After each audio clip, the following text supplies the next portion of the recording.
Sir నేనే వాళ్ళని కొంచెం వాళ్ళ రిచువల్స్ అన్నీ అయిపోయిన తర్వాత మీ దగ్గర తీసుకొస్తానని చెప్పాడు.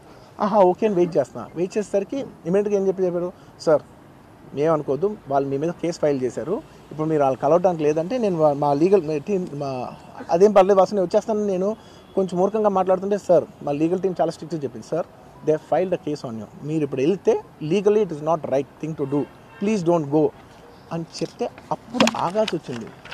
సార్ నాకు ఒక్కటే విషయం చెప్తా సార్, ఎవరో వైజాగ్లో చనిపోతేనో లేకపోతే చనిపోతున్నారంటేనో లేదంటే విజయవాడలో చనిపోతున్నారంటే ఒక పెద్ద ఆవిడ అంటేనో లేదంటే చిరంజీవి గారి ఫ్యాన్స్ మన నూర్బాయ్ లాంటి వాళ్ళు లేదంటే కళ్యాణ్ గారి ఫ్యాన్స్ మన ఎవరో అంటేనే వాళ్ళందరికీ నేను వెళ్ళి పర్సనల్గా సార్ ఇక్కడి నుంచి విజయవాడ వెళ్ళాను సార్ ఎవరినో కలవటానికి, ఒక లేడీని, ఒక వైజాగ్ వెళ్ళాను ఇక్కడి నుంచి ఎక్కడో ఉప్పలు ఉంటే ఎక్కడో దాటుంటే ఎక్కడికో వెళ్ళాను. అలాంటిది నా ఓన్ ఫ్యాన్స్, నాకు నా ఫ్యాన్స్ అంటే ఎంత ఇష్టం మీ అందరికీ తెలుసు.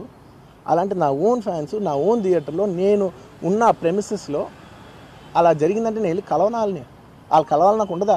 అది మినిమం కదా. అసలు ఎవడైనా వెళ్ళి కలుస్తారు, ఎందుకు కలవను నేను కలవపడడానికి ఓన్లీ రీజన్ ఏంటంటే I'm legally I'm tired, I can't go. అంత మాత్రం నేను స్పందించలేదు అని అనడానికి కూడా లేదు.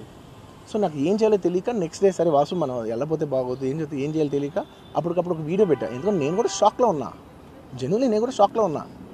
అరే ఇలా అయింది ఏంటి, ఎటు కాకుండా హాఫ్గా ఉన్నాను నేను జెన్యున్ చెప్పి హాఫ్ ఉన్నాను. నేను ఇప్పుడు కూడా కొంచెం హాఫ్గానే ఉన్నాను. నాకు తెలుస్తుంది నేను కరెక్ట్గా సెంటర్డ్గా లేను, కొంచెం ఆఫ్లోనే నాకు తెలుస్తుంది.